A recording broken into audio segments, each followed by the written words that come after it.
Study IQ IAS, आपका selection हमारा mission.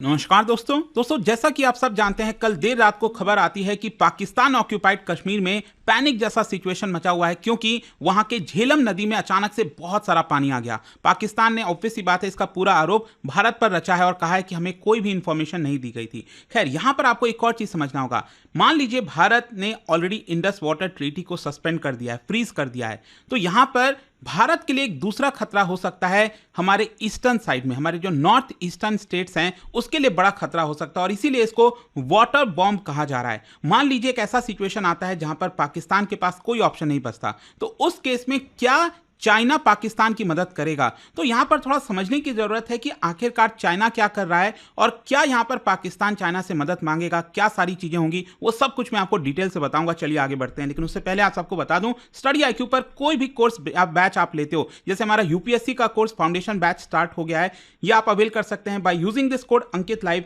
You will also get extra discount अभी एक अचीवर्स कार्निवल सेल के दौरान।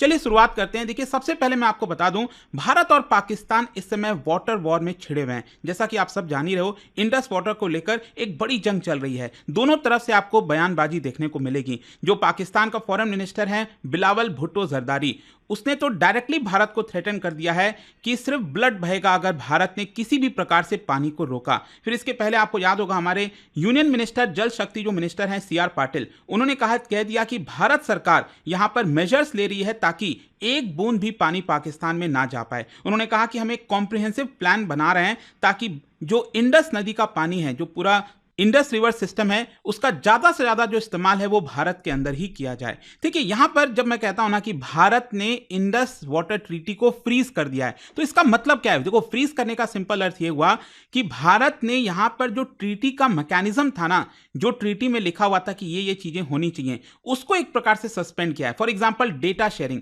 यहां पर पाकिस्तान क्या आरोप लगा रहा है कि भारत जो वाटर रिलीज कर रहा है या फिर रख रहा है, उससे रिलेटेड जो डेटा है वो पाकिस्तान के साथ शेयर करना चाहिए था एज पर ट्रीटी, वो भारत नहीं करेगा। फिर इसके अलावा यहां पर जो मीटिंग्स हुआ करती थी इंडस वाटर से रिलेटेड, डिस्प्यूट रेजोल्यूशन, वो सब एक प्रकार से यहां पर खत्म हो जाएंगी। तो ये फ्रीज कहते हैं इसको। तो भारत यहां पर प्लान कर रहा है कि जो इंडस वाटर है वो ज्यादा से ज्यादा इस्तेमाल किया जाए और जो फ्लो है पाकिस्तान में उसको नियर जीरो कर दिया जाए।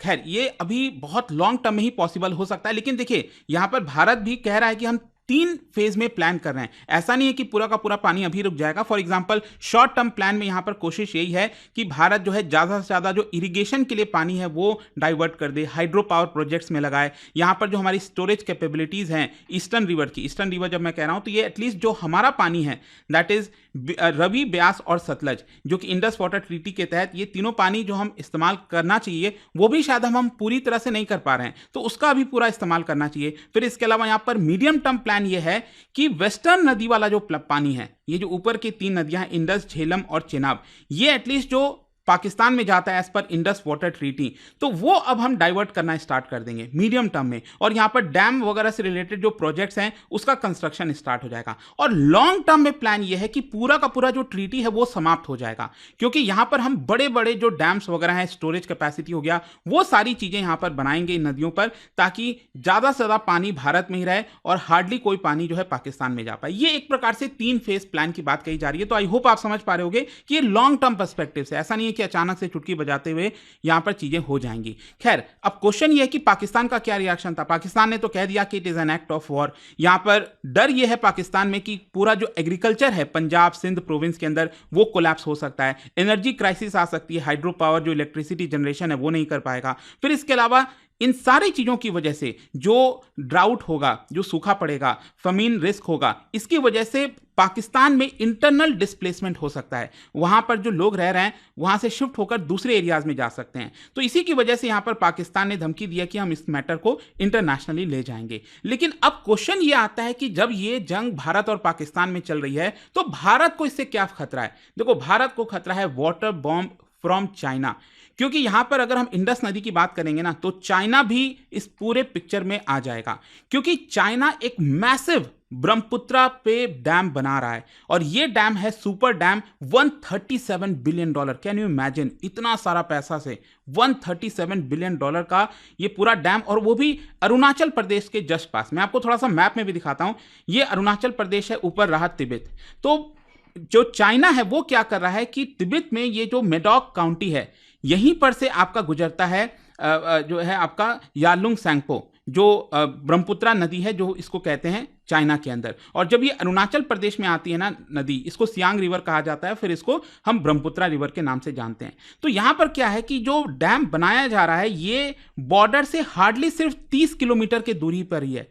अरुणाचल प्रदेश से हार्डली सिर्फ 30 किलोमीटर। आप समझ रहे हो कि कितना नजदीक ये डैम बन रहा है भारत के बॉर्डर पर। और यहां से मान लीजिए ये जो पूरा का पूरा इतना बड़ा मैसिव डैम है। अच्छा, जब मैं इसको कहता हूं ना सुपर डैम, सुपर डैम का मतलब ये हुआ कि चाइना 60,000 मेगावाट कैपेसिटी का हाइड्रो इलेक्ट्रिक डैम बना रहा है। 60,000 मेगावाट, शायद ही आपने कभी सुना होगा, इतने बड़े स्तर के लेवल का डैम हो गया। जो कि मैं आपको कंपेयर करके बताता हूं, अभी इस समय दुनिया का सबसे बड़ा डैम वो भी चाइना में ही है, that is three gorges dam के बारे में आपने सुना होगा। तो इससे 3 गुना ज्यादा कैपेसिटी का डैम। तो आप सोच के देखिए, हमारे बॉर्डर के पास, अरुणाचल प्रदेश के पास दुनिया का सबसे बड़ा हाइड्रो पावर प्रोजेक्ट जो है वो इस समय चल रहा है। तो इसकी जो लोकेशन है ना और जो स्ट्रैटेजिक सेंसिटिविटी है वो काफी मायने रखती है। क्वेश्चन ये है कि इससे भारत को क्या खतरा है। मैं आपको एक एक चीज करके बताता हूं। सबसे पहला खतरा है वाटर सिक्योरिटी का।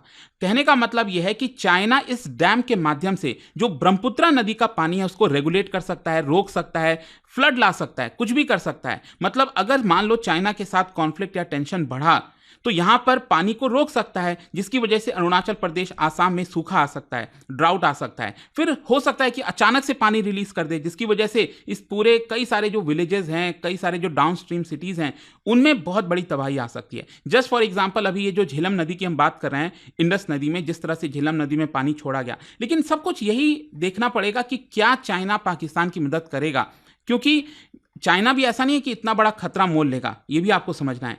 लेकिन आपको जानने की जरूरत है कि ये जो ब्रह्मपुत्रा नदी है ना, ये नॉर्थ ईस्टर्न स्टेट्स के लिए, आसाम के लिए, अरुणाचल प्रदेश के लिए स्पेशली बहुत मायने रखता है। Drinking water, agriculture, fishing, transportation, हर चीज में ये काम आता है। फिर इसका मैं आपको स्ट्रैटेजिक और जियो पॉलिटिकल थ्रेट बताता हूं। बेसिकली जो चाइना है वो इसको अगेन वेपन की तरह इस्तेमाल कर सकता है, बिना बुलेट फायर किए। फिर आप देख सकते हो यहां पर जो चाइना है वो बॉर्डर नेगोशिएशंस में इसका इस्तेमाल कर सकता है। मान लीजिए कोई कॉन्फ्लिक्ट हुआ, बॉर्डर को लेकर कोई नेगोशिएशंस चल रही है चाइना के साथ, तो उसमें यह मुद्दा ला सकता है, डरा सकता है। So it could become a major tool of psychological pressure. Bharat के ऊपर एक साइकोलॉजिकल प्रेशर बन सकता है। अच्छा, इसका एनवायरमेंटल और सिस्मिक रिस्क भी है, ध्यान रखिएगा, क्योंकि ये जो पूरा रीजन है जहां पर ये बनाया जा रहा है, आप सब जानते हो ये हिमालयन सिस्मिक बेल्ट है, बहुत ज्यादा अर्थक्वेक के चांसेस होते हैं। तो इतना बड़ा जाइगेंटिक डैम बनाना, इतने बड़े स्तर का डैम बनाना, ऑब्वियस सी बात है जो टेक्टोनिक प्लेट्स हैं, धरती का जो प्लेट्स हैं, उसके ऊपर काफी प्रेशर डालेगा, क्योंकि इतने बड़े अमाउंट में जो वाटर कलेक्ट होगा एक ही जगह पर, तो अचानक से प्लेट पर प्रेशर पड़ेगा, जिसकी वजह से लैंडस्लाइड आ सकता है, फ्लड आ सकता है, डैम। एंड जस्ट इमेजिन करके देखिए, अगर डैम टूटा, डैम फेल हुआ अर्थक्वेक के दौरान, तो अचानक से जो पानी की बौछार होगी, मतलब ये भारत के लिए अगेन एक बड़ा खतरा बन सकता है। जो मैंने आपको बताया, यहां से जिस तरह से पानी रिलीज होगा, आसपास के पूरे एरिया जो है वो डूब सकते हैं। तो ये हमारे लिए एक बहुत बड़ा थ्रेट है एक प्रकार से। फिर यहां पर आपको एक और चीज मैं बताता हूं। देखो, जो भारत और पाकिस्तान के बीच में इंडस वाटर को लेकर एक प्रॉपर ट्रीटी बनी हुई थी, जिसमें जो डेटाज वगैरह हैं वो शेयर किए जाते थे, लेकिन चाइना और भारत के बीच में इस प्रकार का कोई भी वाटर शेयरिंग ट्रीटी नहीं है। मतलब हमारे पास कोई डेटा ही नहीं है। और मैं आपको बता दूं, 2017 में जो डोकलाम वाला इशू हुआ था, उस समय चाइना ने इसका फायदा उठाया था, हमें डेटा नहीं दिया था। ऑल्दो वो डेटा देता आ रहा था, अभी भी देता है, लेकिन उस समय उसने डेटा देना बंद कर दिया, जिसकी वजह से आसाम में फ्लड भी आ गया था। आप समझ रहे हो किस तरह से चाइना इसका इस्तेमाल कर सकता है।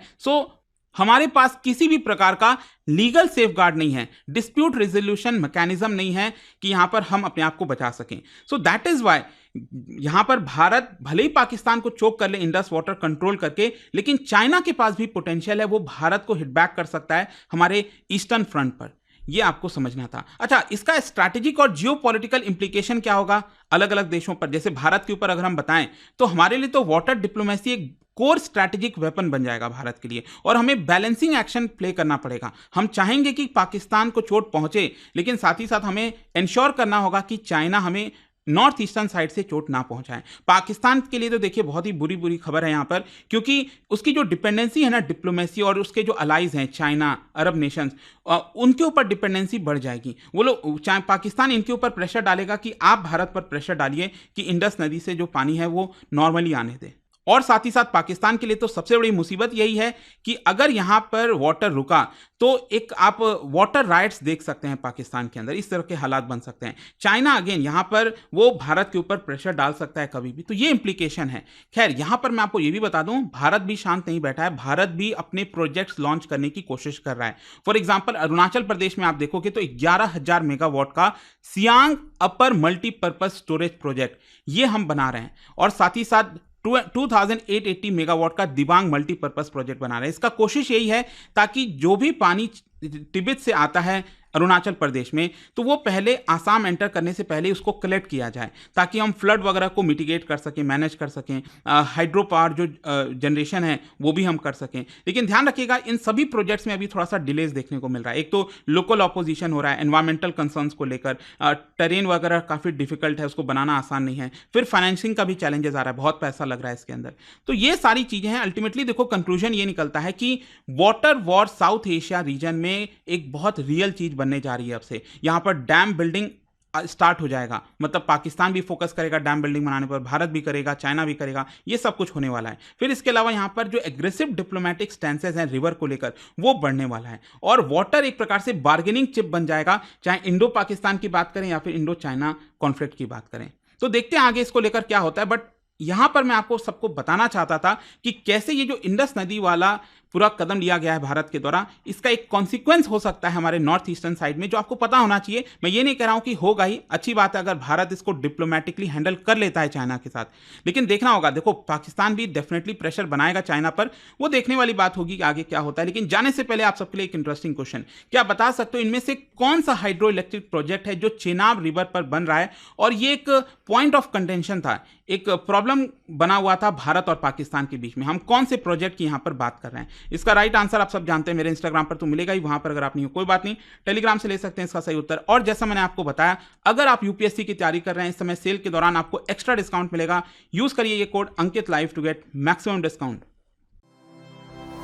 स्टडी IQ IAS, आपका सिलेक्शन हमारा मिशन।